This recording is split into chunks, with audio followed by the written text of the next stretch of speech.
Question 1.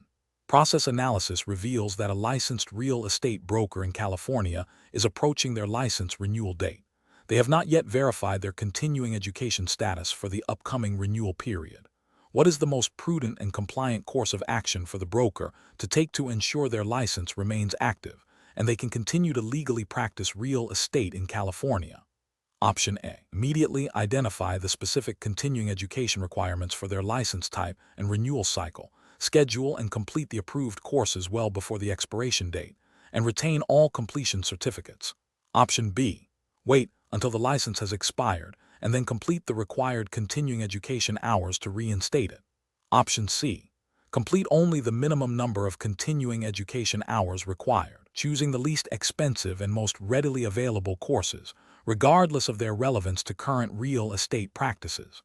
Option D. Assume that their license will be automatically renewed by the California Department of Real Estate as long as their contact information is up to date. Correct answer is A. Immediately identify the specific continuing education requirements for their license type and renewal cycle, schedule and complete the approved courses well before the expiration date, and retain all completion certificates. Explanation.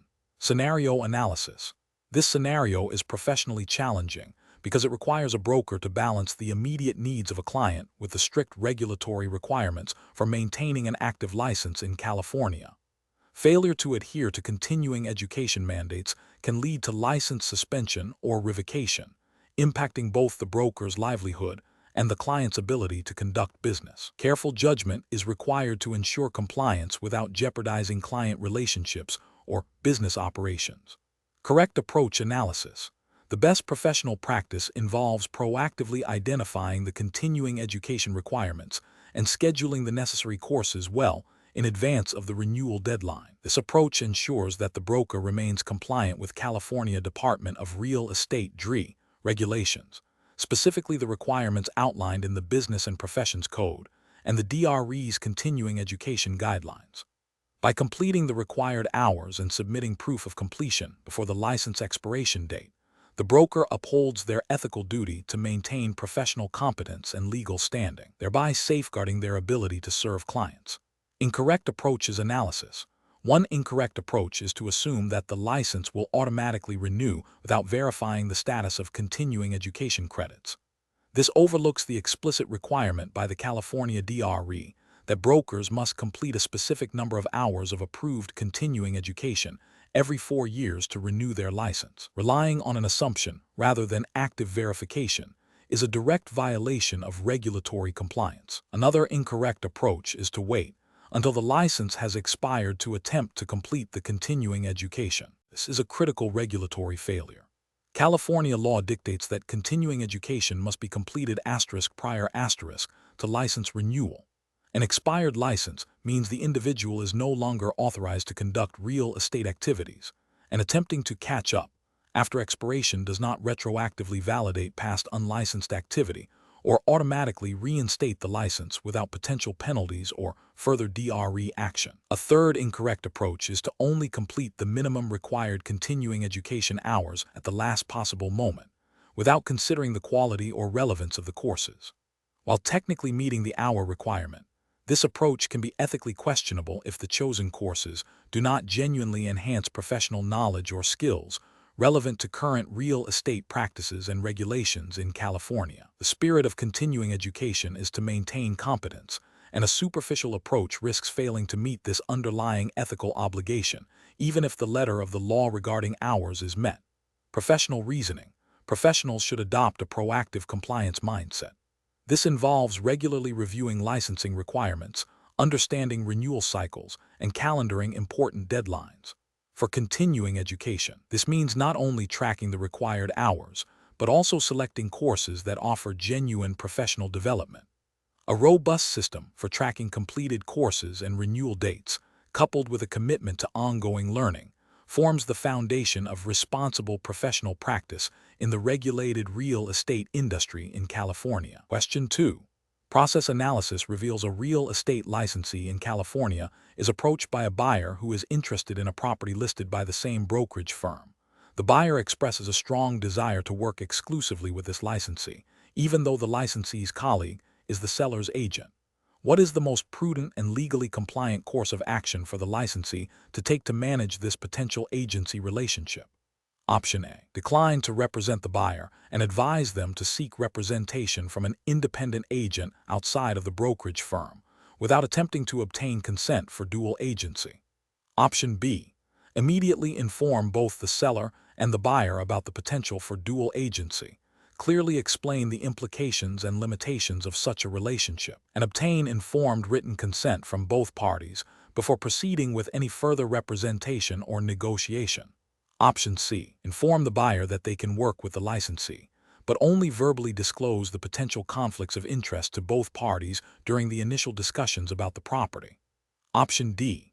Proceed with representing the buyer, assuming that since the seller is represented by a colleague within the same firm, the buyer will understand the agent's role and the inherent conflicts of interest without explicit written consent. The correct answer is B. Immediately inform both the seller and the buyer about the potential for dual agency, clearly explain the implications and limitations of such a relationship, and obtain informed written consent from both parties before proceeding with any further representation or negotiation. Explanation. Scenario analysis. This scenario presents a common yet complex challenge in real estate transactions within California. The professional difficulty lies in navigating the inherent conflicts of interest that arise when a single agent represents both the seller and the buyer in the same transaction. California law, specifically the Civil Code, mandates strict disclosure and consent requirements for dual agency. Failure to adhere to these regulations can lead to legal repercussions, loss of commission, and damage to professional reputation. The agent must balance their fiduciary duties to both parties, which are often diametrically opposed, requiring exceptional ethical judgment and transparent communication. Correct approach analysis. The best professional practice involves obtaining informed written consent from both the seller and the buyer before undertaking dual agency. This consent must clearly outline the agent's role, the potential conflicts of interest, and the limitations on their ability to advocate for each party's individual best interests. The agent must then diligently disclose all material facts known to them concerning the property and the transaction to both parties. This approach is correct because it directly aligns with California Civil Code Section 2079-21, which permits dual agency only with the informed written consent of all parties. It prioritizes transparency and legal compliance, ensuring that both seller and buyer understand the agent's dual role and its implications. Incorrect approaches analysis. Representing both parties without first obtaining explicit, informed written consent from both the seller and the buyer, even if the agent believes they can remain neutral, is a significant regulatory failure.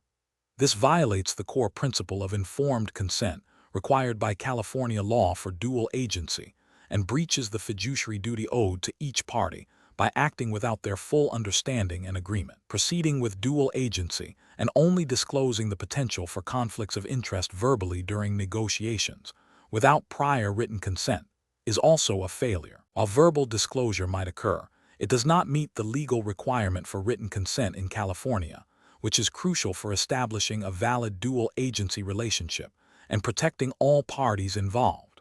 This approach leaves the agent vulnerable to claims of misrepresentation or breach of fiduciary duty. Accepting dual agency based on the assumption that the buyer and seller are sophisticated parties who will understand the implications without explicit written disclosure and consent is ethically and legally unsound. California law does not create exceptions for sophisticated parties regarding disclosure and consent requirements for dual agency. The agent has a proactive duty to ensure understanding and obtain written agreement, regardless of the party's perceived business acumen.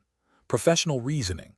Professionals in California must adopt a proactive and transparent approach to agency relationships. When faced with a potential dual agency situation, the decision-making process should begin with a thorough understanding of California Civil Code Sections 2079 through 2079-24, which govern agency relationships and disclosure duties. The agent should immediately assess the potential for conflicts of interest.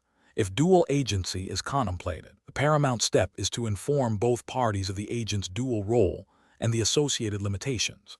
This must be followed by obtaining clear, unambiguous, and informed written consent from both the seller and the buyer before any further substantive actions are taken in the transaction.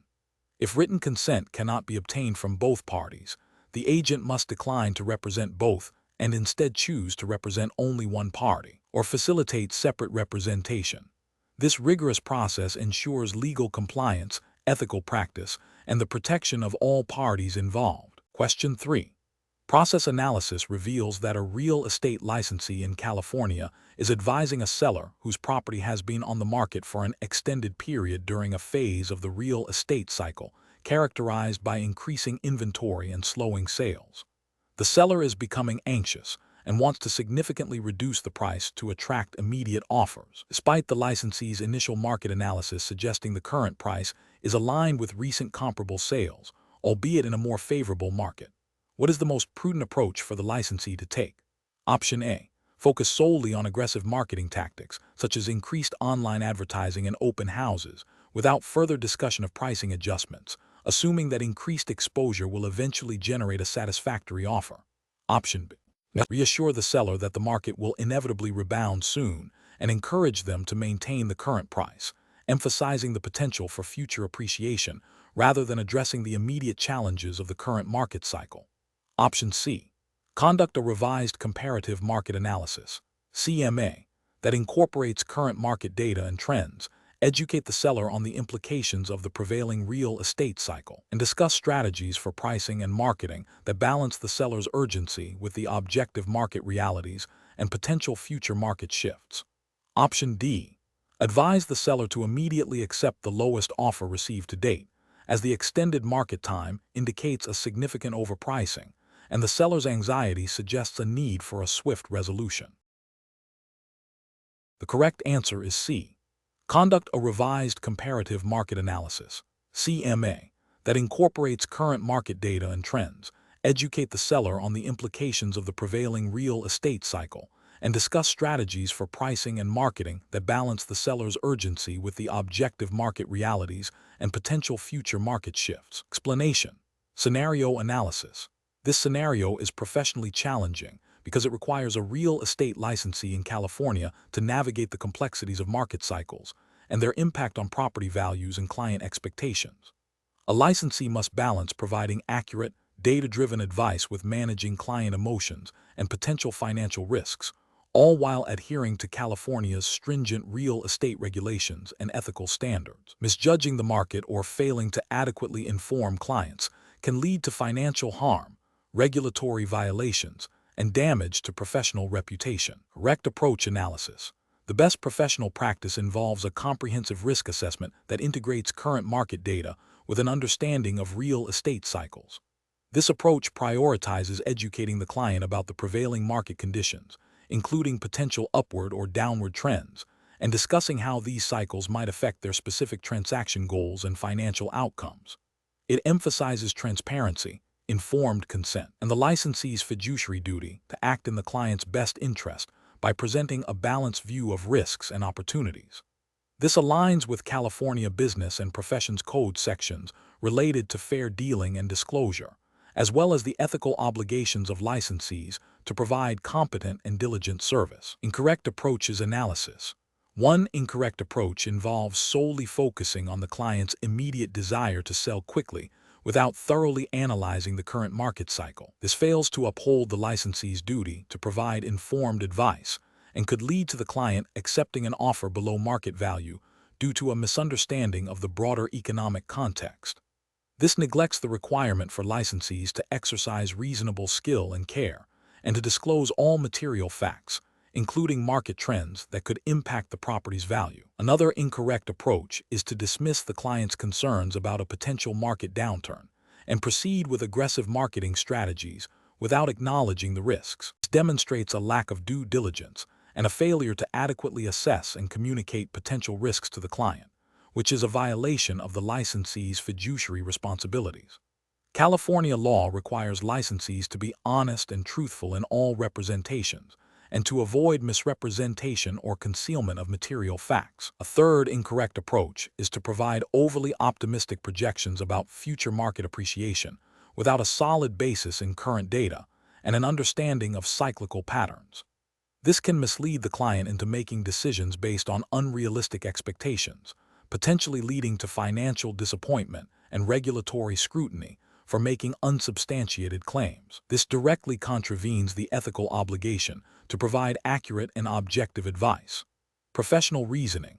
Professionals should adopt a systematic approach to risk assessment that begins with a thorough understanding of the current real estate market cycle in California. This involves gathering and analyzing relevant data, such as sales trends, inventory levels, interest rates, and economic indicators.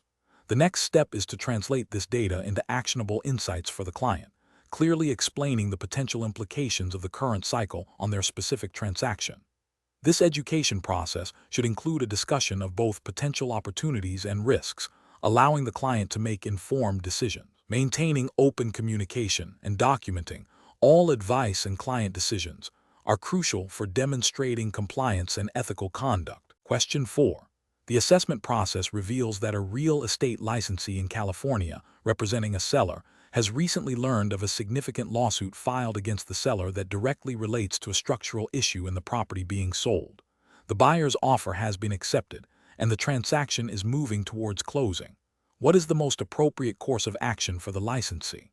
Option A. Verbally inform the buyer's agent about the litigation without providing written documentation. Option B. Withhold disclosure of the litigation from the buyer and their agent, hoping it resolves favorably before closing. Option C. Advise the seller to wait until after the sale closes to disclose the litigation to the buyer. Option D. Immediately disclose the pending litigation to the prospective buyer and their agent in writing. The correct answer is D. Immediately disclose the pending litigation to the prospective buyer and their agent in writing. Explanation. This scenario is professionally challenging because it requires a real estate licensee to navigate a potential conflict of interest while upholding their fiduciary duties to their client and adhering to California's real estate law. The licensee must balance the desire to secure a sale with the obligation to disclose all material facts that could affect a buyer's decision, even if those facts might deter the buyer.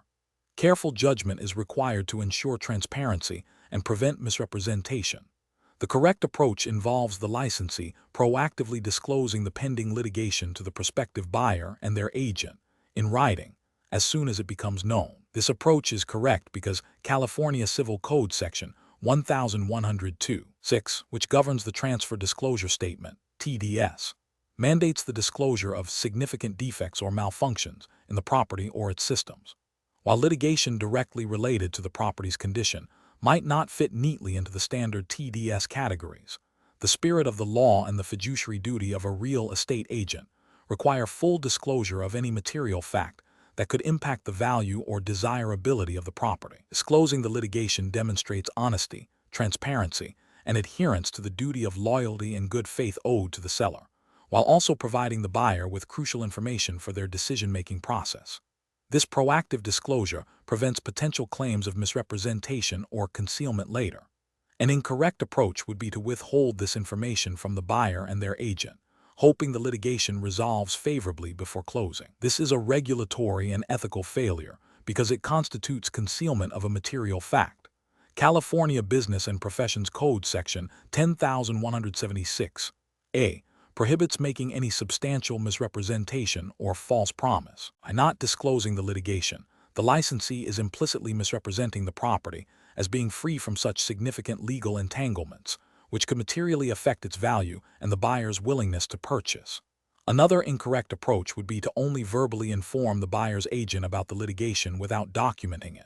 While better than complete concealment, this is still professionally deficient. Verbal disclosures are easily forgotten, misconstrued, or denied.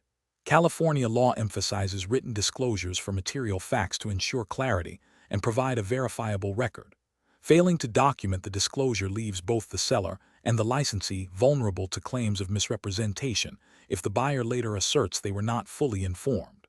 A final incorrect approach would be to advise the seller to wait until after the sale to disclose the litigation, assuming it will be resolved. This is a severe ethical and regulatory breach. It prioritizes the immediate completion of the transaction over the buyer's right to informed consent and the licensee's duty to act with honesty and integrity. This action directly violates the principles of fair dealing and could lead to legal action against the licensee for fraud or misrepresentation under California Business and Professions Code Section 10,176I, which covers dishonest dealing. The professional reasoning framework for such situations should involve 1. Identifying all material facts that could affect the property's value or desirability. 2. Consulting with the seller about the necessity and best method of disclosure. 3. Prioritizing transparency and full disclosure in writing, adhering to all relevant California real estate law and ethical guidelines. 4. Documenting all disclosures meticulously. Question 5.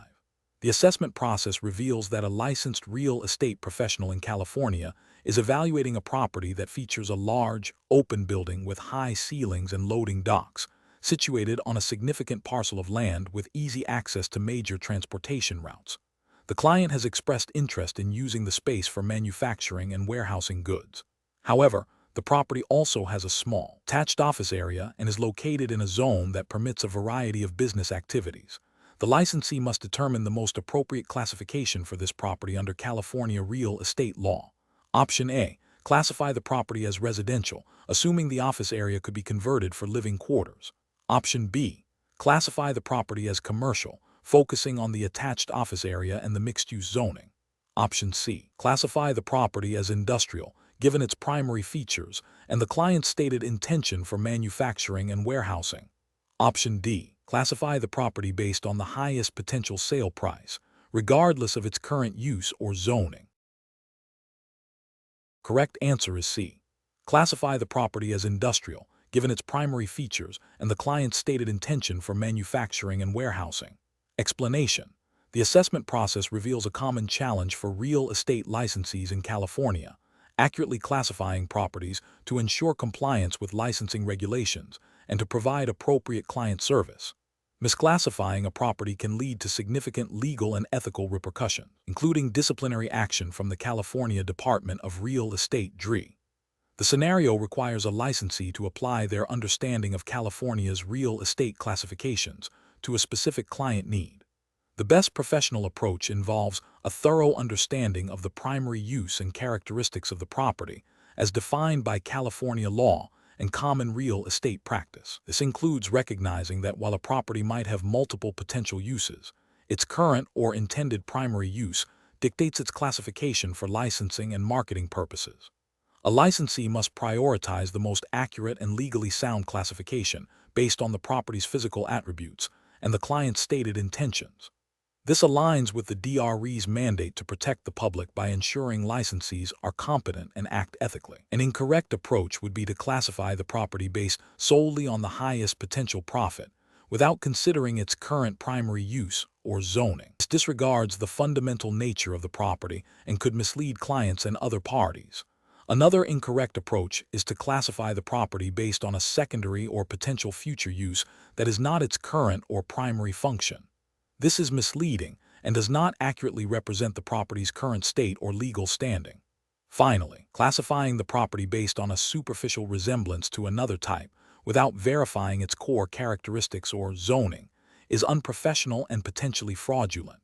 Professionals should employ a decision-making framework that begins with a comprehensive review of the property's physical characteristics, current use, and applicable zoning regulations in California. They should then consult relevant sections of the California Business and Professions Code and DRE regulations pertaining to property types. Client interviews are crucial to understand their intended use, but the licensee's professional judgment, informed by legal and regulatory knowledge, must guide the final classification. When in doubt, consulting with experienced colleagues or seeking clarification from the DRE is a responsible step. Question 6. Market research demonstrates that the California real estate market is experiencing a period of significant price appreciation. As a licensed real estate professional in California, which of the following approaches would best inform your advice to a client considering a purchase in this market? Option A. Focus primarily on the recent upward trend in median home prices, as this is the most direct indicator of market strength. Option B. Rely on informal conversations with other real estate agents and your personal intuition about where the market is headed. Option C.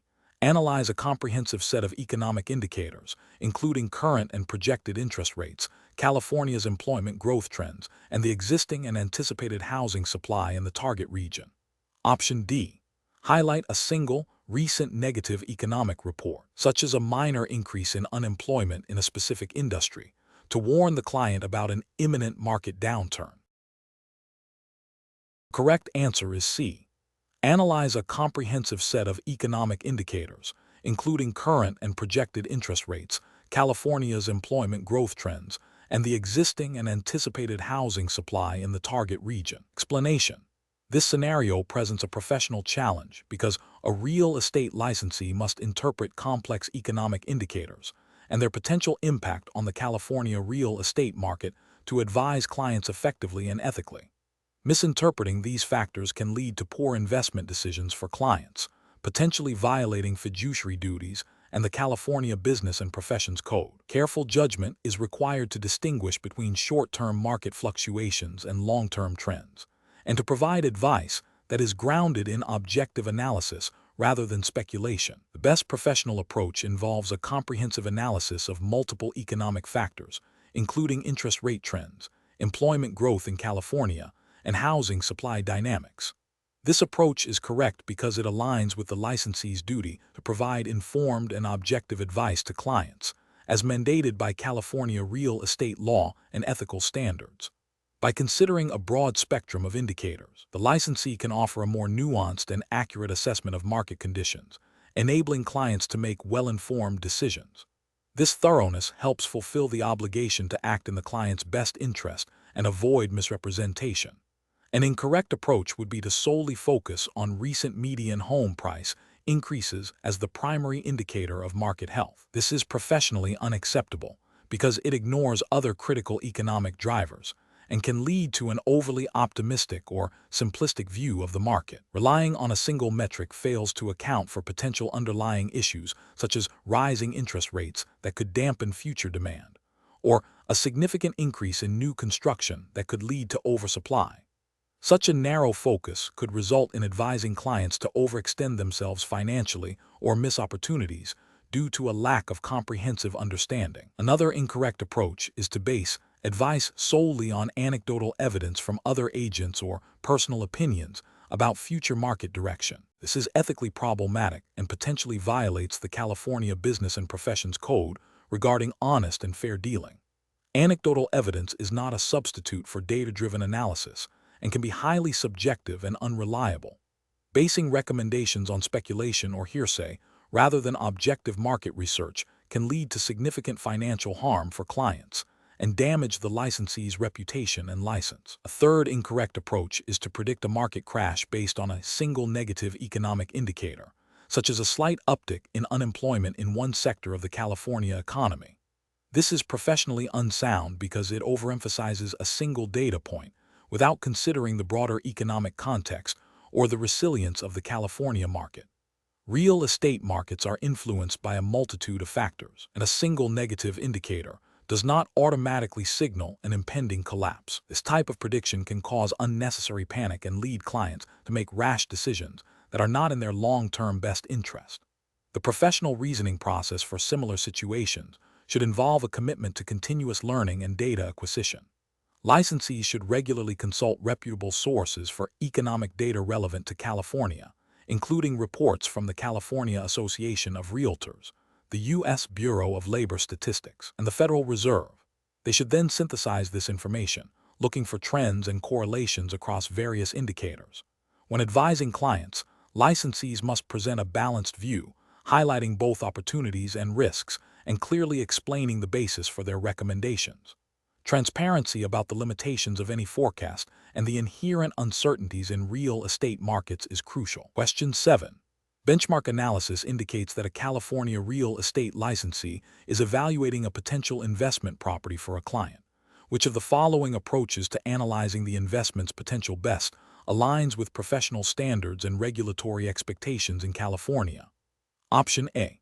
Conducting a comparative market analysis that incorporates recent comparable sales, current listings, and expired listings within the specific geographic area of the subject property.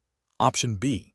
Relying exclusively on the historical appreciation rate of similar properties in the broader state of California. Option C. determining the investment potential solely based on the capitalization rate derived from a single, hypothetical income-producing property. Option D, using the seller's stated asking price as the primary indicator of the property's investment potential.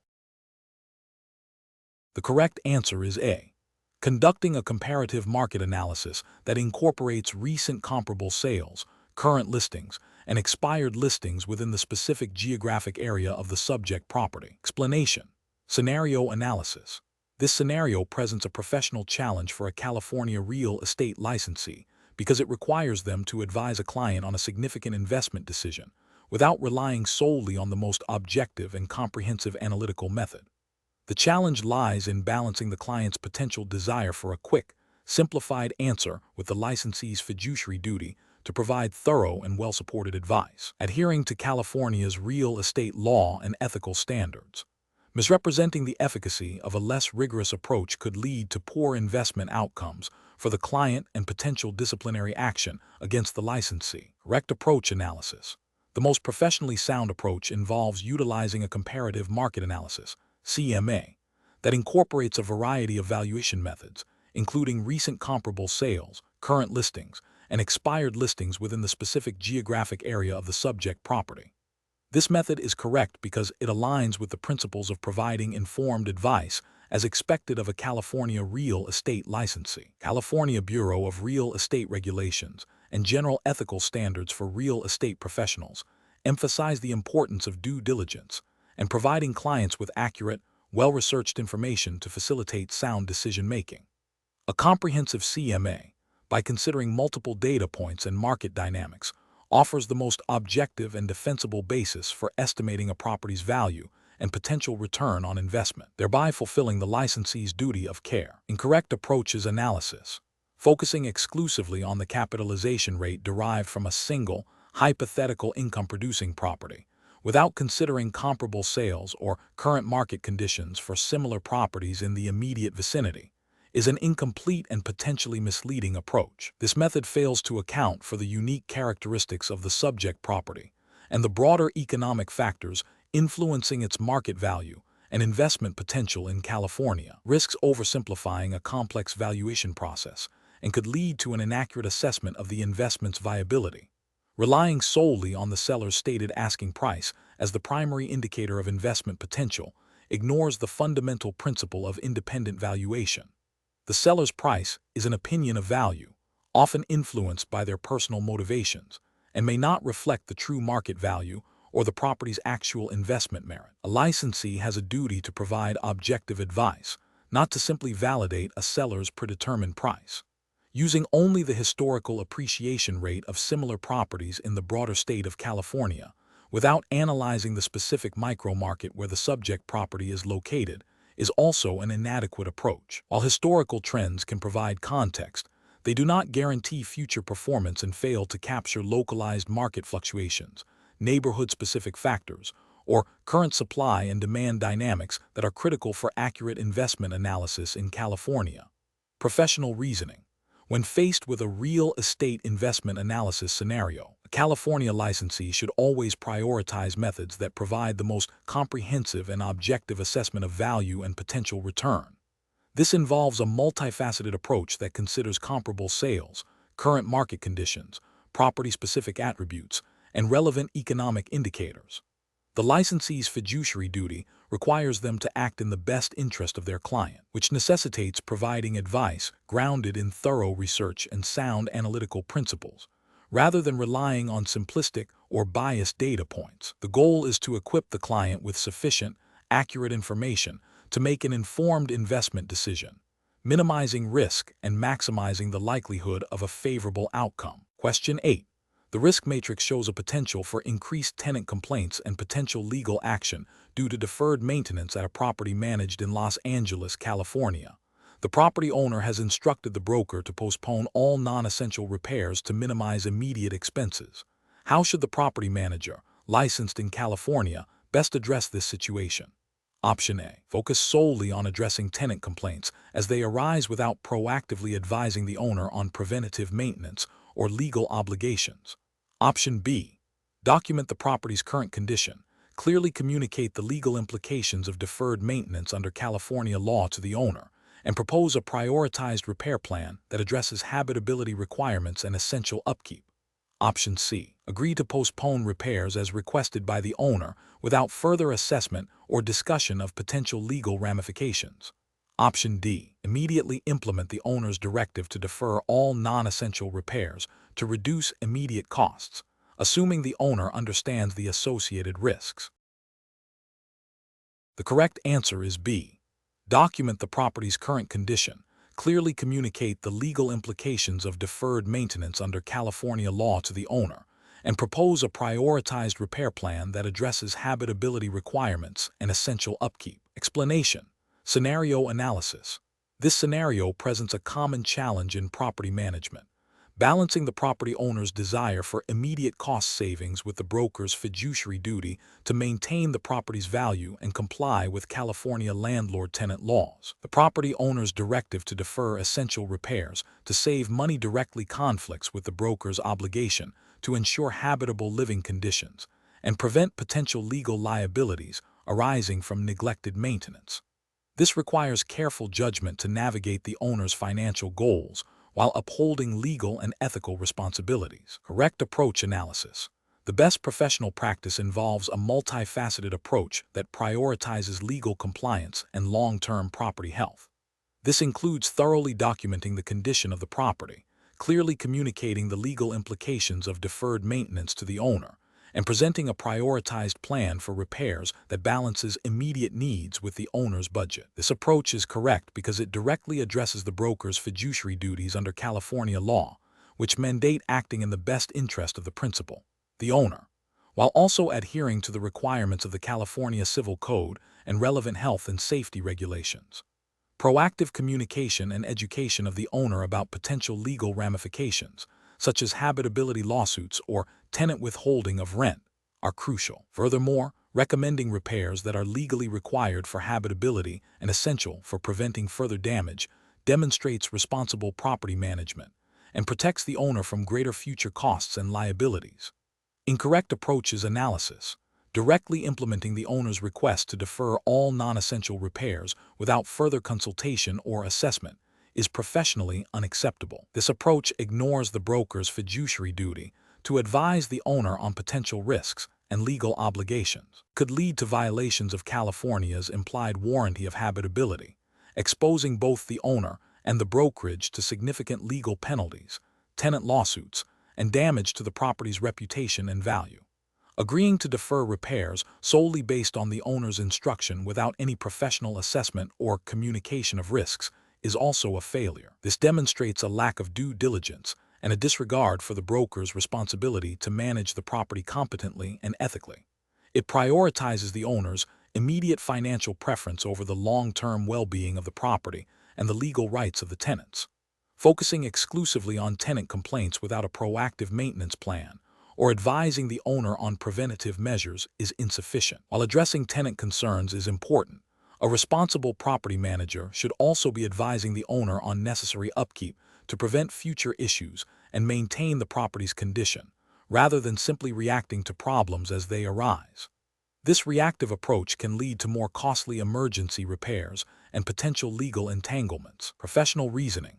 Professionals should approach such situations by first understanding the full scope of their fiduciary duties and legal obligations under California law. This involves a commitment to transparency, clear communication, and informed decision-making. A structured approach would involve 1. Thoroughly assessing the property's condition and identifying all necessary repairs, categorizing them by urgency and legal requirement. 2. Educating the owner about the legal implications of deferred maintenance, including potential liabilities and the importance of habitability. 3. Presenting a clear, prioritized repair plan that aligns with legal mandates and the owner's financial considerations, offering solutions that mitigate risk and preserve property value. 4. Documenting all communications and decisions meticulously. Question 9. Process analysis reveals that a California real estate licensee is discussing potential investment opportunities with a client. The client expresses interest in real estate investment trusts REIT, having heard they offer exposure to real estate without direct property ownership. Considering the regulatory landscape in California, which of the following represents the most appropriate and compliant course of action for the licensee? Option A. Recommend several specific rates that the licensee believes are performing well, based on general market news and personal observation, and assist the client in completing the necessary paperwork for purchase. Option B. Advise the client to avoid rate altogether, stating that as a real estate licensee, their expertise is limited to direct property transactions, and any discussion of rate falls outside their professional purview. Option C. Provide detailed advice on the potential returns and risks of specific rate, treating them as direct real estate investments and leveraging knowledge of the local California property market to guide the client's decision. Option D. Accurately describe a rate as a security that owns, operates, or finances income-producing real estate, and advise the client that the purchase and sale of rate shares are subject to securities regulations, recommending consultation with a licensed securities professional for investment advice. Correct answer is D. Accurately describe a rate as a security that owns, operates, or finances income-producing real estate, and advise the client that the purchase and sale of rate shares are subject to securities regulations, recommending consultation with a licensed securities professional for investment advice. Explanation. Scenario analysis. This scenario is professionally challenging because it requires a real estate licensee in California to navigate the complexities of advising a client on an investment that, while potentially beneficial, carries specific regulatory considerations. The challenge lies in ensuring the advice provided is accurate, compliant with California real estate law, and in the client's best interest, without overstepping the bounds of a real estate license into financial advisory roles. The licensee must understand the nature of rate and their implications for a client's investment portfolio. Correct approach analysis. The best professional practice involves accurately describing the nature of a real estate investment trust, rate, as a security that owns, operates, or finances income-producing real estate, and advising the client that the purchase and sale of rate shares fall under the purview of securities regulations, not solely California real estate licensing laws. This approach is correct because it aligns with California Business and Professions Code Section 10,131, which defines the activities requiring a real estate license. While real estate is involved, the investment vehicle itself is a security. Therefore, advising on rate requires an understanding of both real estate principles and securities law, and crucially, recognizing when a transaction moves beyond the scope of a real estate license and into the realm of securities brokerage, which necessitates appropriate securities licensing. This approach prioritizes client education and compliance by directing the client to appropriate resources or professionals for securities-related advice. Incorrect approaches analysis. One incorrect approach is to treat the rate solely as a real estate investment and provide detailed advice on its potential returns and risks without acknowledging its classification as a security. This fails to recognize that the transaction of buying and selling rate shares is governed by the California Corporations Code and federal securities laws, which are distinct from real estate licensing regulations. This could lead to the licensee engaging in unlicensed securities activity, violating both real estate and securities laws. Another incorrect approach is to recommend specific rate based on perceived market trends or personal opinion without the necessary securities licenses.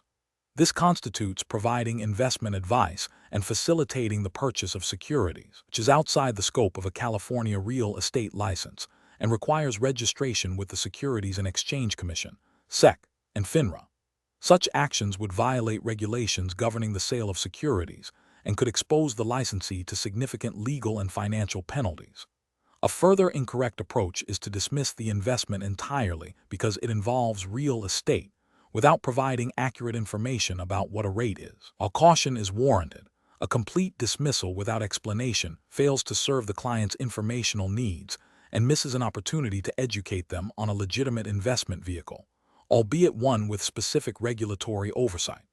The licensee's duty is to provide accurate information within their scope of expertise and to guide clients appropriately when matters fall outside that scope. Professional reasoning. Professionals should adopt a framework of informed guidance and appropriate referral.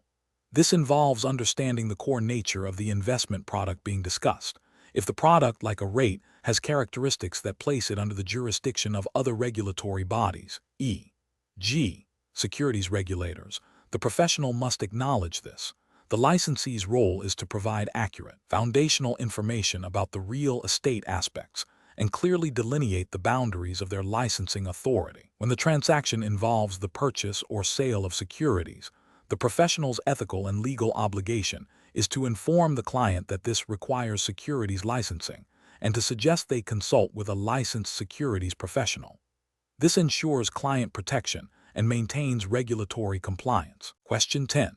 The assessment process reveals that a client in Los Angeles, California, is seeking to purchase an investment property but has limited liquid capital and a less-than-perfect credit score, making conventional financing difficult. You have identified a hard money lender willing to offer a loan with a 15% annual interest rate, 4 points $12,000, and a 2-year balloon payment. You also know the seller is open to providing seller financing at 8% interest with a 30-year amortization and a 5-year balloon. The client is eager to close quickly. If the purchase price is $300,000 and the loan amount is $240,000, what is the total upfront cost for the client for the hard money loan? And how much more would this upfront cost be compared to the upfront cost of the seller financing option, assuming no points are charged on the seller financing? Option A. The total upfront cost for the hard money loan is $36,000, which is $36,000 more than the upfront cost of the seller financing.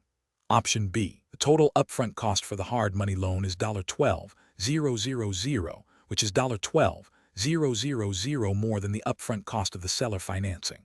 Option C. The total upfront cost for the hard money loan is $24,000, which is $24,000 more than the upfront cost of the seller financing. Option D. The total upfront cost for the hard money loan is $48,000, which is $48,000 more than the upfront cost of the seller financing. The correct answer is A. The total upfront cost for the hard money loan is $36,000, which is $36,000 more than the upfront cost of the seller financing. Explanation.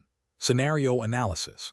This scenario presents a professional challenge because it requires a real estate licensee in California to balance the client's immediate financial needs with the long-term implications and ethical responsibilities associated with recommending financing options. The licensee must ensure the client fully understands the risks and costs involved, particularly with a hard money loan, and avoid steering them towards a solution that might be detrimental. The pressure to close a deal can create an ethical conflict, necessitating a commitment to fiduciary duty and informed consent. Correct approach analysis. The best professional practice involves a thorough disclosure of all loan terms, including the interest rate, points, fees, and the balloon payment schedule, and a clear explanation of the significantly higher costs and risks associated with hard money loans compared to conventional financing. This approach ensures the client can make a fully informed decision, aligning with California's real estate licensing laws that mandate licensees act in the best interest of their clients and provide honest and fair representations. It also upholds the ethical obligation to avoid misrepresentation or concealment of material facts. The licensee should also explore and present seller financing as a potentially less expensive alternative, detailing its terms and implications. Incorrect approach is analysis. Recommending the hard money loan without a detailed explanation of its high costs and risks, and without adequately exploring seller financing, constitutes a failure to act in the client's best interest. This could be construed as steering the client towards a loan that benefits the licensee, e.g., through referral fees or a quicker closing, rather than the client. Failing to present all viable options, especially a potentially more favorable one like seller financing, violates the duty of full disclosure. Furthermore, downplaying the risks of the hard money loan or failing to advise the client to seek independent legal and financial counsel before committing to such a high-interest loan is a serious ethical breach and potentially violates California's Business and Professions Code regarding professional conduct. Professional reasoning. Professionals should always prioritize their clients' informed consent and financial well-being. This involves a comprehensive analysis of all available options, a clear and transparent explanation of the pros and cons of each, and a commitment to ensuring the client understands the full scope of any financial commitment. When recommending financing, especially non-traditional options like hard money loans, licensees must act as educators and fiduciaries, not just facilitators. Seeking independent advice from legal and financial professionals should always be encouraged for complex financial decisions. Question 11. The monitoring system at a property in San Diego, California, that you are listing for sale indicates a potential for soil contamination from a former industrial use. The seller is eager to close the sale quickly and suggests you simply mention potential environmental concerns in the disclosure documents without further investigation. What is the most ethical and legally compliant course of action for you as the listing agent? Option A. Downplay the findings from the monitoring system to the seller, suggesting it is likely insignificant and not worth the cost of further investigation. Option B. Advise the seller that a professional environmental assessment is necessary to accurately determine the nature and extent of any contamination, and that this information must be disclosed to potential buyers. Option C. Advise the seller to disclose the findings from the monitoring system, but recommend that no further investigation be conducted, as the buyer can conduct their own due diligence. Option D. Proceed with the sale, advising the seller to include a vague statement about potential environmental concerns in the disclosure documents, as further investigation could delay the closing. The correct answer is B. Advise the seller that a professional environmental assessment is necessary to accurately determine the nature and extent of any contamination, and that this information must be disclosed to potential buyers. Explanation. This scenario presents a professional challenge because it requires a real estate licensee to balance their fiduciary duty to their client with their obligation to disclose material facts, particularly those with potential environmental implications that could affect property value and future use. The discovery of potential contamination on a property during the escrow period necessitates careful and ethical handling to avoid misrepresentation or concealment. The best professional approach involves immediately informing the seller of the findings and advising them to obtain a professional environmental assessment. This is correct because California law, specifically the Oquis-Prialo Earthquake Fault Zoning Act and related disclosure requirements for hazardous materials, mandates the disclosure of known or reasonably suspected material defects that could affect a buyer's decision or the property's value. By recommending a professional assessment, the licensee is facilitating the accurate identification and quantification of the environmental issue, which is crucial for informed decision-making by both the seller and potential buyers. This proactive step upholds the licensee's duty of care and honesty. An incorrect approach would be to downplay the findings or suggest the seller ignore them. This is ethically and legally problematic as it constitutes a failure to disclose a material fact. California Civil Code Section 1102, et seq. requires sellers to disclose known material defects, and a licensee's knowledge of potential contamination, even if unconfirmed, triggers a duty to ensure proper investigation and disclosure. Concealing or minimizing such a finding could lead to legal liability for misrepresentation and breach of fiduciary duty. Another incorrect approach would be to proceed with the sale without any further investigation, assuming the issue is minor or will not be discovered. This is a significant ethical and legal failure. California's real estate regulations emphasize transparency and full disclosure. A licensee cannot assume the absence of a problem. They must act diligently to uncover and disclose known or reasonably suspected material defects. Failure to do so violates the licensee's duty to act in good faith and with honesty.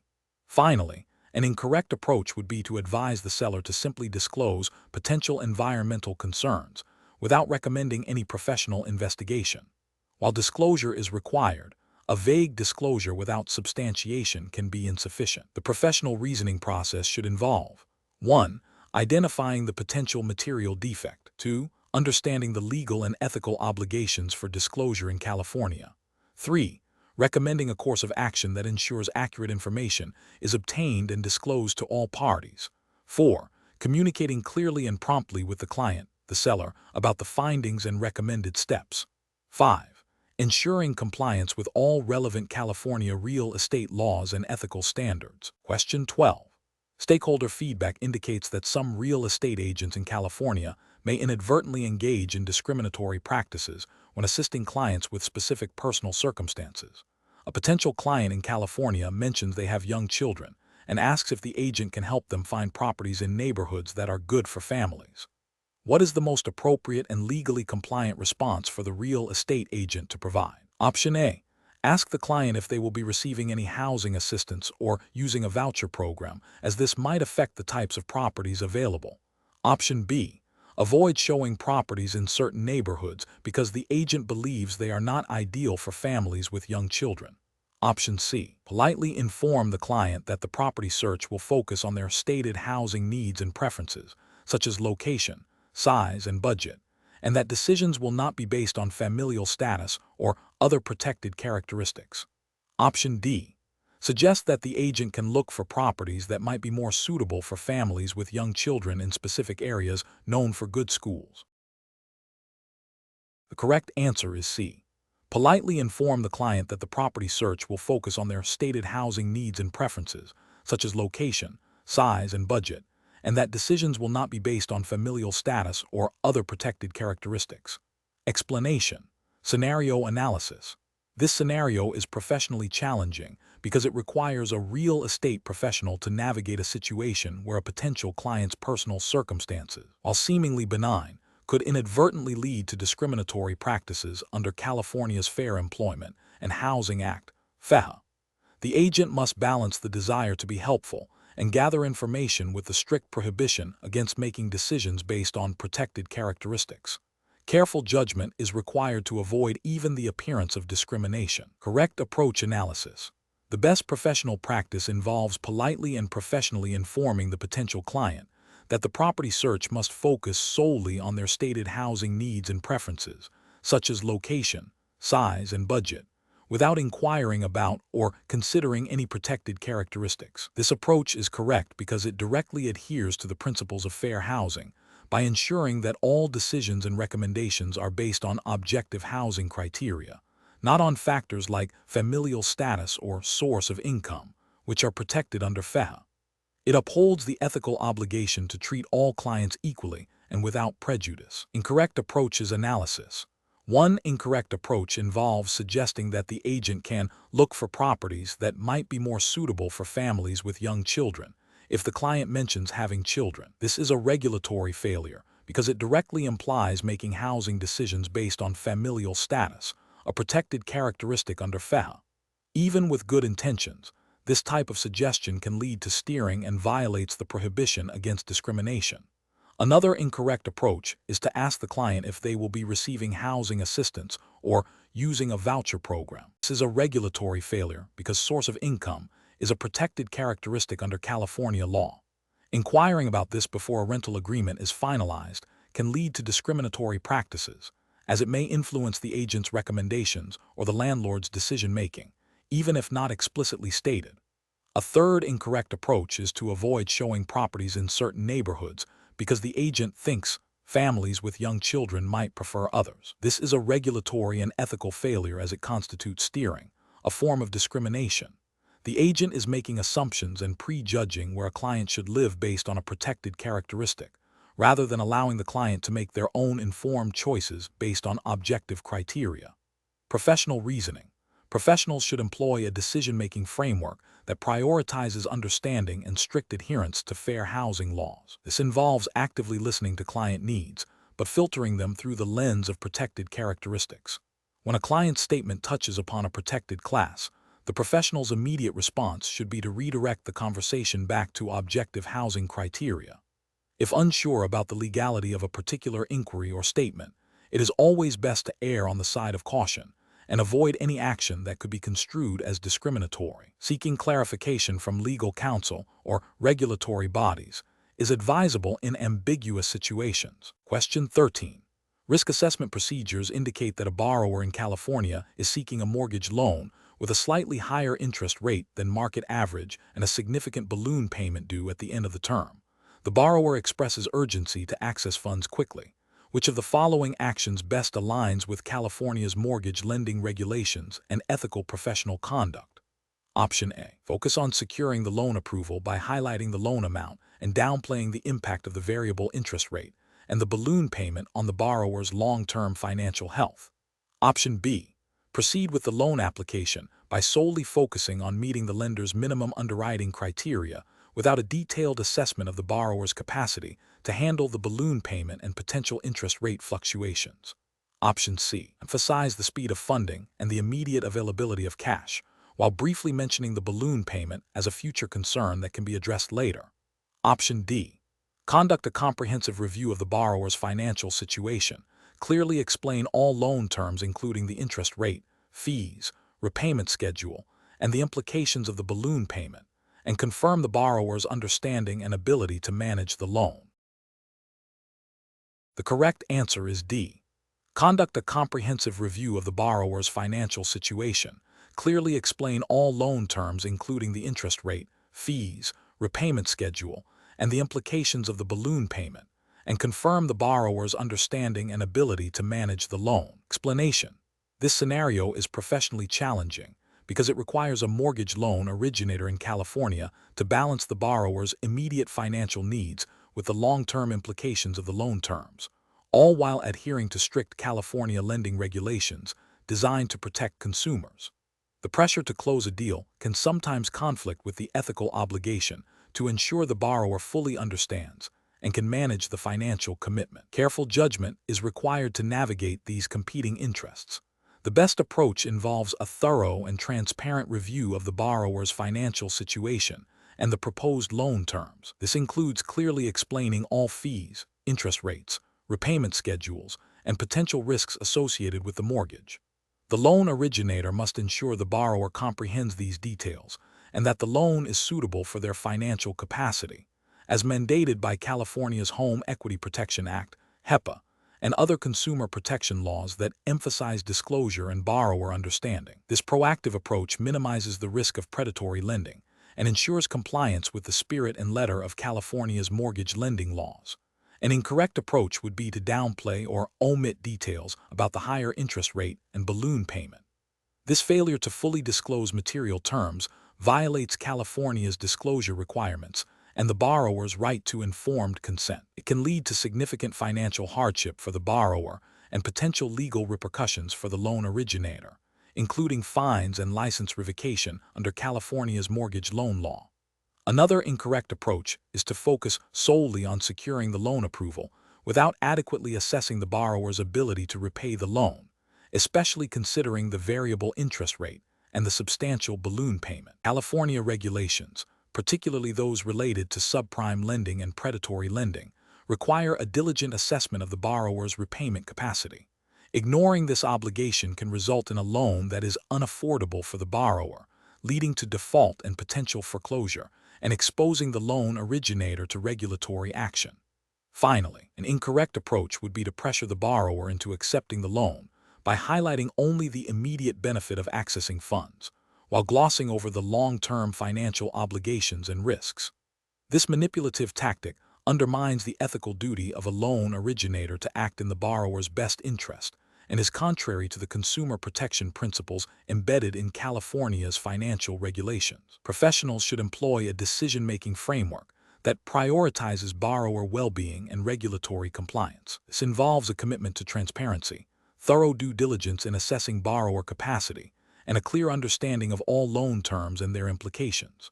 When faced with borrower pressure or the temptation to expedite a transaction, professionals must consistently refer back to their ethical obligations and the specific requirements of California's mortgage lending laws, ensuring that all disclosures are clear, accurate, and fully understood by the borrower before proceeding. Question 14. Quality control measures reveal that a licensed real estate professional in California is preparing a valuation for a single-family home in a well-established neighborhood. The property has some unique architectural features and has not been recently renovated. While there have been some sales in the area, direct comparables are scarce, and any potential comparables would require significant adjustments for differences in age, condition, and unique features. Considering these circumstances, which property valuation method would best serve the client's needs while adhering to California's real estate law and professional ethical standards? Option A. Income approach, estimating potential rental income and capitalizing it to determine market value. Option B. Comparative market analysis, focusing on identifying the closest available comparables and making reasoned adjustments for differences. Option C, a hybrid approach combining elements of all three methods without a primary focus on any single one. Option D, cost approach, estimating the cost to replace the property and deducting for depreciation. The correct answer is B, comparative market analysis, focusing on identifying the closest available comparables and making reasoned adjustments for differences. Explanation. This scenario presents a professional challenge because a real estate licensee in California is tasked with providing a valuation for a property that has unique characteristics and a limited sales history. The licensee must select the most appropriate valuation method to ensure the property's value is accurately and ethically represented, adhering to California's real estate law and the ethical standards expected of licensees. The challenge lies in balancing the need for a reliable valuation with the limitations imposed by the property's specific circumstances. The most appropriate approach in this situation is the comparative market analysis. This method is best suited when there are comparable sales available, even if they require adjustments. Comparative market analysis involves identifying recently sold properties that are similar to the subject property in terms of location, size, features, and condition, and then making adjustments for any differences. This approach is grounded in the principle of substitution, which is a fundamental concept in real estate valuation. California's real estate law, particularly Business and Professions Code Section 10,176, mandates that licensees act honestly and competently, providing a valuation based on the most relevant and available data, even with necessary adjustments, aligns with this duty. Furthermore, ethical guidelines for real estate professionals emphasize the importance of using sound judgment and providing accurate information to clients. Using the income approach would be inappropriate because the property is a single-family residence, not an investment property generating rental income. While theoretically possible to estimate potential rent, it introduces significant speculation and is not the standard or most reliable method for valuing owner-occupied residential properties. This deviates from providing a valuation based on market realities and could mislead a client. Employing the cost approach would also be unsuitable as the primary method. While it can be used as a secondary check, it is generally less reliable for older properties or those with unique architectural features where depreciation is difficult to accurately estimate. The cost to rebuild a property does not always reflect its market value, especially if the design is outdated or the construction methods are no longer standard. Relying solely on this method without considering market comparables would fail to capture the true market value and could violate the licensee's duty of competence. The professional decision-making process for similar situations should involve a thorough analysis of the property and its market. The licensee should first determine if sufficient comparable sales exist to perform a reliable comparative market analysis. If so, this should be the primary method.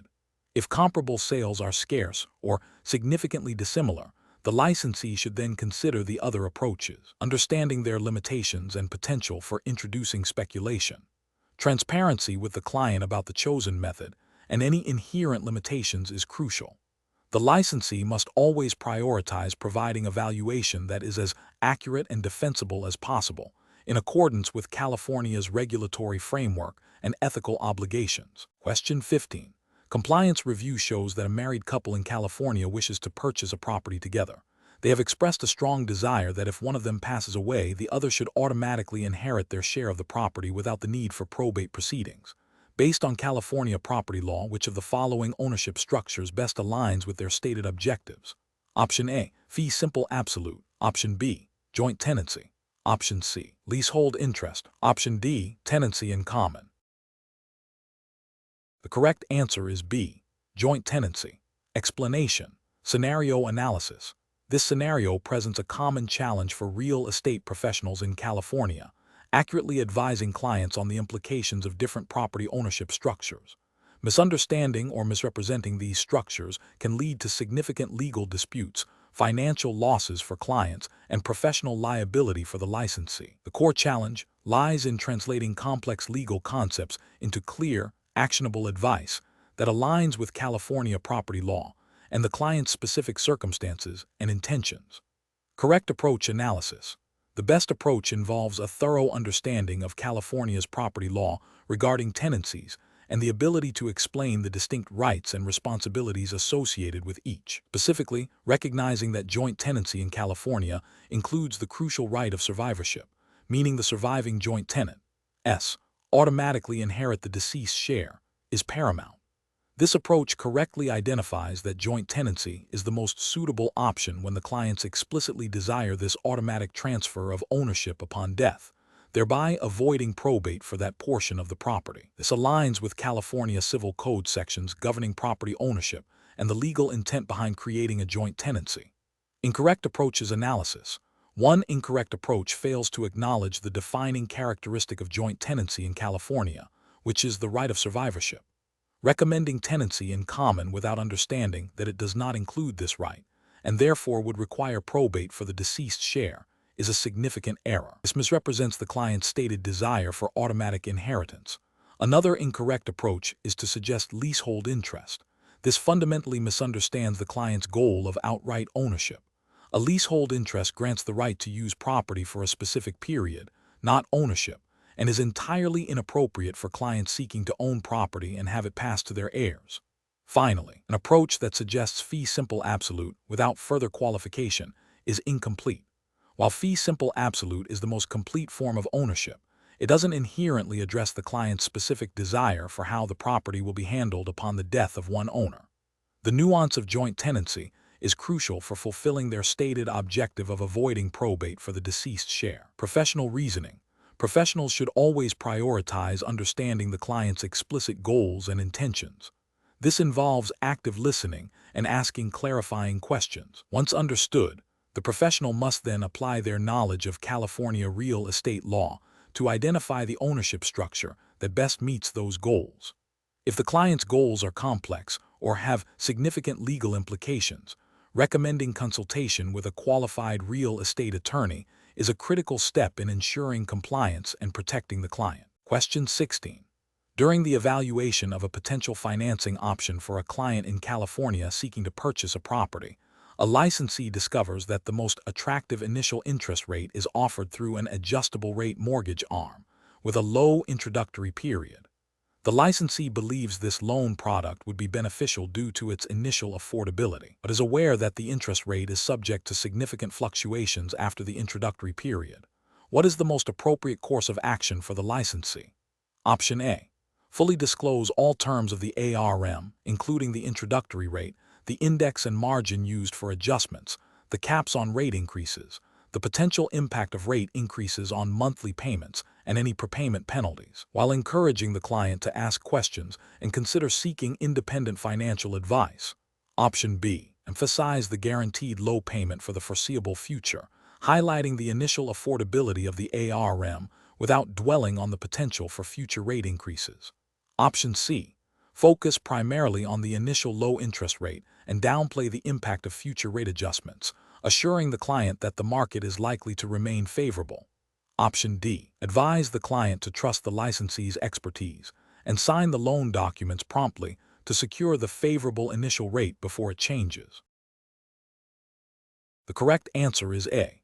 Fully disclose all terms of the ARM, including the introductory rate, the index and margin used for adjustments, the caps on rate increases, the potential impact of rate increases on monthly payments, and any prepayment penalties, while encouraging the client to ask questions and consider seeking independent financial advice. Explanation. Scenario analysis. This scenario presents a professional challenge because a real estate licensee must balance the client's immediate financial needs with the long-term implications of the financing terms. Misrepresenting or downplaying the risks associated with a specific loan product can lead to significant financial harm for the borrower and potential legal and ethical repercussions for the licensee. California law, specifically the California Business and Professions Code and regulations promulgated by the California Department of Real Estate (DRE), mandates that licensees act with honesty, integrity, and in the best interest of their clients. This requires a thorough understanding of the products being offered and clear communication of all material terms and risks. Correct approach analysis. The best professional practice involves a comprehensive and transparent disclosure of all loan terms, fees, and potential risks associated with the proposed financing. This includes clearly explaining the adjustable rate nature of the loan, the potential for interest rate increases, the impact on monthly payments, and any prepayment penalties, providing the borrower with ample opportunity to ask questions and encouraging them to seek independent financial advice before committing to the loan, demonstrates a commitment to the client's best interests and aligns with the DRE's mandate for fair dealing and full disclosure. This approach prioritizes informed consent and protects the client from unforeseen financial burdens. Incorrect approaches analysis, presenting the loan as a guaranteed low payment for the foreseeable future without adequately explaining the adjustable nature and the potential for significant increases is misleading. This misrepresentation violates the duty of honesty and fair dealing required by California real estate law. It creates a false sense of security for the borrower, potentially leading them to agree to terms they do not fully understand or can afford long-term. Focusing solely on the initial low interest rate and downplaying the impact of future rate adjustments is also a failure to disclose material facts. California regulations require licensees to disclose all terms and conditions that could affect the borrower's financial obligations. Omitting or minimizing the risks associated with an adjustable rate mortgage is a direct violation of this requirement. Suggesting that the borrower trust your expertise and sign the documents without a detailed explanation of the loan's variable components and associated risks is an abdication of professional responsibility. While a licensee's expertise is valuable, it does not absolve them of the obligation to ensure the client is fully informed about the financial product they are entering into. This approach prioritizes closing the transaction over the client's well-being and is ethically unsound. Professional reasoning. Professionals in California must adopt a client-centric approach that prioritizes transparency and informed decision-making. This involves a thorough understanding of all loan products offered, including their risks and benefits. When presenting financing options, licensees should proactively disclose all material terms, fees, and potential future impacts, encouraging clients to seek independent advice and ensuring they have sufficient time to review all documentation before signing are crucial steps in fulfilling ethical and legal obligations. The decision-making process should always begin with the question, is this client fully informed and protected? Question 17. What factors should a California real estate licensee prioritize when structuring commission arrangements with a buyer to ensure ethical and compliant practice? Option A. Accepting a commission structure that primarily benefits the licensee, even if it means the buyer might incur higher overall transaction costs. Option B. Presenting a commission structure that is complex and difficult for the buyer to fully understand, to avoid lengthy discussions about fees. Option C. Full and transparent disclosure of all potential compensation sources, including any fees or commissions paid by the seller or other parties, and obtaining the buyer's informed written consent to these arrangements. Option D. Negotiating the highest possible commission rate for the buyer's agent, as this is standard practice and reflects the value of their services. The correct answer is C. Full and transparent disclosure of all potential compensation sources, including any fees or commissions paid by the seller or other parties, and obtaining the buyer's informed written consent to these arrangements. Explanation. This scenario is professionally challenging because it requires a real estate licensee in California to navigate the ethical and legal complexities of commission structures, while ensuring client best interests are paramount and avoiding potential conflicts of interest or misrepresentations. The core challenge lies in balancing the licensee's compensation with the client's financial well-being and ensuring transparency throughout the process. The best professional approach involves clearly disclosing all potential sources of compensation and any associated conflicts of interest to the client upfront, in writing, and obtaining their informed consent. This includes detailing how the commission is earned, who pays it, and any circumstances under which the licensee might receive additional compensation beyond the standard buyer-side commission. This approach aligns with California's stringent disclosure requirements and ethical obligations under the real estate law and the Code of Ethics and Professional Conduct for real estate licensees, which mandate honesty, integrity, and avoiding misrepresentation. It ensures the client is fully aware of all financial aspects of the transaction, empowering them to make informed decisions. An approach that focuses solely on maximizing the licensee's commission without full disclosure to the client is ethically unsound and violates California's real estate law. This could be construed as a breach of fiduciary duty, as the licensee is prioritizing their own financial gain over the client's interests. Furthermore, failing to disclose dual agency or any other situation where the licensee might represent both buyer and seller, or receive compensation from parties other than the buyer, constitutes misrepresentation and a violation of disclosure obligations. Another problematic approach is to present commission structures in a way that is ambiguous or misleading, even if technically accurate.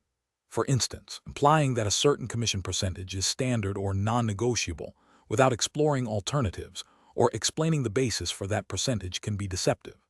California law requires clear and understandable disclosures, and any attempt to obscure or complicate the commission arrangement to the client's detriment is unprofessional and potentially illegal. Professionals should employ a decision-making process that prioritizes transparency, client education, and adherence to all applicable California real estate regulations. This involves proactively discussing commission structures, potential compensation sources, and any conflicts of interest at the earliest stages of the client relationship. Obtaining written confirmation of understanding and consent from the client before proceeding with the transaction is crucial. When in doubt, licensees should err on the side of overdisclosure and seek guidance from their broker or legal counsel. Question 18. Cost-benefit analysis shows that securing a buyer representation agreement can be advantageous for a real estate licensee in California. However, a licensee has just met with a prospective buyer who is very interested in a property that the licensee currently has listed under an exclusive right-to-sell agreement with another seller. What is the most ethically and legally sound course of action for the licensee in California? Option A. Proceed with drafting a buyer representation agreement and preparing an offer on the property, assuming the buyer is aware of the licensee's existing listing and that the potential for dual agency is implicit. Option B.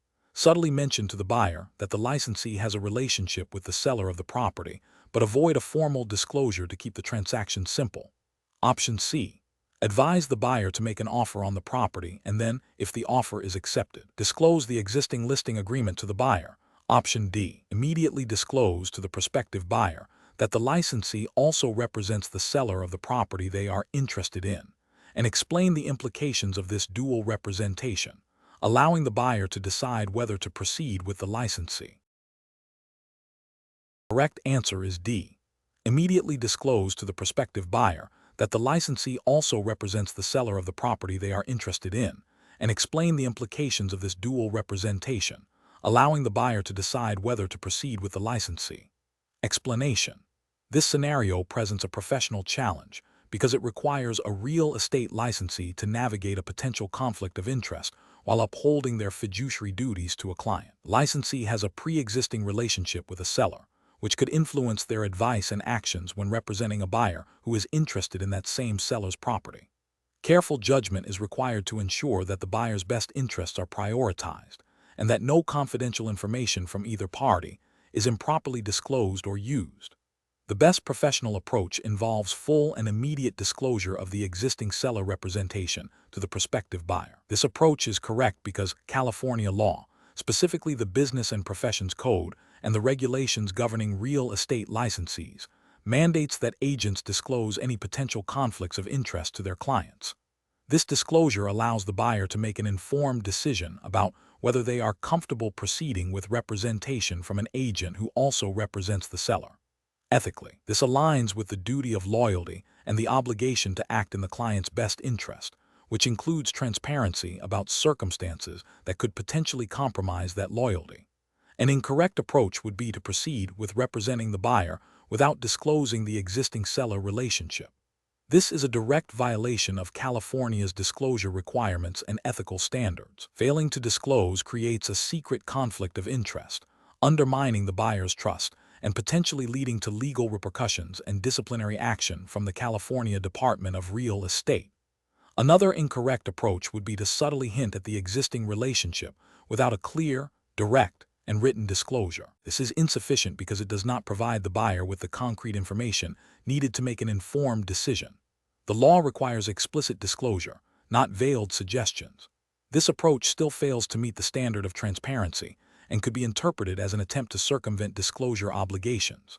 Finally, An incorrect approach would be to advise the buyer to make an offer without full disclosure, hoping that the conflict will resolve itself or go unnoticed. This is ethically reprehensible and legally unsound. It prioritizes the potential for a dual agency transaction, which requires specific consent and disclosures over the buyer's right to know and make an informed choice from the outset. This action demonstrates a disregard for fiduciary duties and regulatory compliance.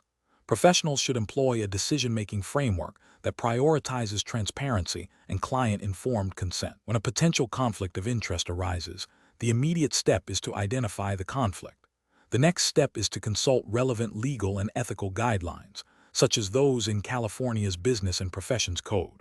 The crucial action is to provide full and clear disclosure to all affected parties, allowing them to make informed decisions. If the conflict cannot be resolved ethically or legally, the professional should consider withdrawing from representation to avoid compromising their duties. Question 19. The efficiency study reveals that a real estate licensee in California is evaluating a property for a potential client. Considering the diverse needs and perspectives of various stakeholders, which of the following best defines the importance of real estate in this context? Option A. Real estate's significance is limited to its physical characteristics and the immediate financial return it can yield through a quick sale. Option B. Real estate is a fundamental asset that provides shelter, facilitates economic activity, contributes to community development, and holds intrinsic value beyond its immediate market price. Option C. Real estate's primary importance lies in its potential for rapid capital appreciation and the generation of substantial commission income for the licensee. Option D. Real estate is simply a tangible commodity to be bought and sold with the sole objective of maximizing profit for the parties involved in the transaction. The correct answer is B. Real estate is a fundamental asset that provides shelter, facilitates economic activity, contributes to community development, and holds intrinsic value beyond its immediate market price. Explanation. This scenario is professionally challenging because it requires a real estate licensee in California to understand the fundamental definition and importance of real estate beyond mere transactional value, considering the diverse needs and perspectives of various stakeholders.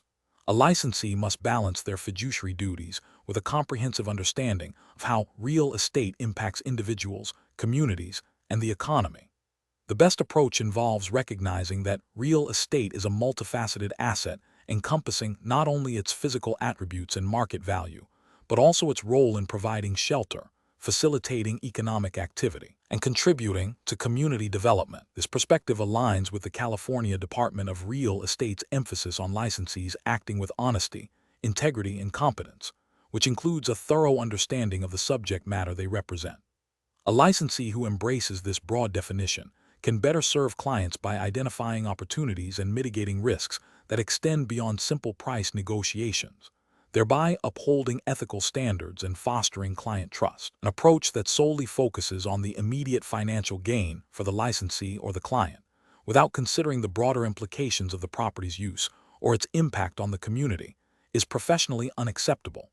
This narrow view can lead to transactions that may be financially beneficial in the short term but detrimental in the long run, potentially violating the spirit of fair dealing and competent representation. Another professionally unacceptable approach is to view real estate purely as a commodity, disregarding its social and economic significance. This perspective fails to acknowledge the inherent value of real estate in providing stability, fostering investment, and shaping the character of neighborhoods.